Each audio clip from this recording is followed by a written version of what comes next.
One of the biggest advantages of global warming is that summer and autumn now are for the most part the same in most parts of the world, not just some, which is a great thing if you don't want to leave your apartment and play Mountain Blade. Mountain Blade is a very famous game where you take control of some clueless fuckwit whose job is to bumble around the wilderness until you either become king of the whole world or get bored, uninstall the game and start doing something productive with your time. It's like Minecraft or Dwarf Fortress or Space Station 13 or Eve, a game every self-respecting gamer knows about and maybe even played for a bit, but most people just can't wrap their heads around it, partially due to community being a very positive place of sunshine and rainbows, partially because it's one of those games where you have to craft your own amusement 90% of the time and people would rather be gang-raped by a herd of walruses than think for themselves. But I digress. Because just rambling on the vanilla game would be a bit counterproductive, I've decided to actually embrace my bilinguality and play a Ukrainian mod, which to my biggest surprise wasn't shit. Honor and Glory, or in local sprach ChiS, is a pretty simple mod for Mountain Blade, set in the Livonian time period of Eastern Europe, an interesting and fairly unresearched part of both Baltic and Russian history in which we are to make a name for ourselves. I decided to create a female character predominantly because I like challenge and overcoming medieval prejudice, but also because playing a woman always felt incomplete. For all the guff it says about medieval prejudice and such, the levels of sexism you encounter in this game are fairly tame, and outside of boobs and in some mods the opportunity to be raped, gameplay as a woman rarely differs from that of a man. Even in marriage, the only real difference between sexes is that males have to go through memorizing poems and all that other shit, while all a woman has to do is to pester a lord enough until he gives up, and that's pretty much it. Your husband isn't going to lock you up in a castle, the political options are pretty much the same, and you can only marry nobles, which to me is the most offensive part of it all. So what, I can't just go to some village, marry myself to a pretty boy and have 5-6 children with him while occasionally going on an anti-bandit raid?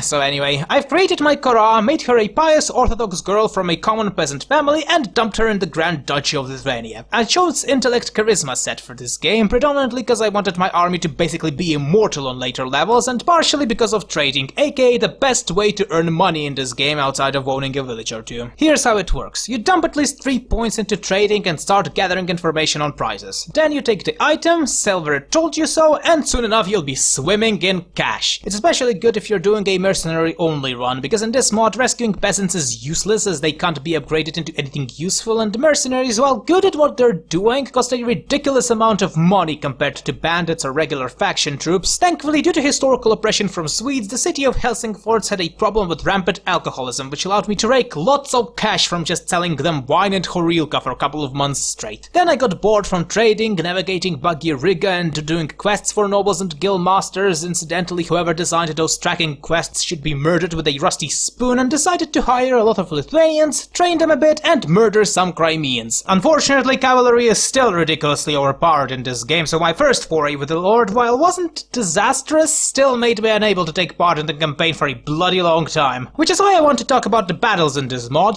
They are great. They've managed to implement spike and short era weaponry pretty well, and no faction feels too under or overpowered. It's usual for a mod to eventually devolve into nothing but elite spam, or you amassing the fattest cavalry in the land and steamrolling anyone who looks at you funny. Here, not so much. For the most part, because you can't reliably recruit from villages without grinding their reputation, and so you'll get used to military camps and their guards that scream at you surrender or die. Because I only had a week to play, I haven't tested all of them, so who knows, maybe Russians and their advanced muskets or Livonians with their knights indeed murder anything and everyone, but so far I have tried Lithuanians, Ottomans, Moldovans and Cossacks, and I have to say that I liked Moldova mostly due to their aesthetics and surprising tanking capabilities, and despised playing as Ottomans because barring higher levels they don't have anything even resembling heavy armor, which means they'll drop dead or unconscious faster than a virgin on a porn shoot. I want to play Crimeans next to see if they have that script that makes light cavalry's AI less retarded than in vanilla. So can I recommend this mod?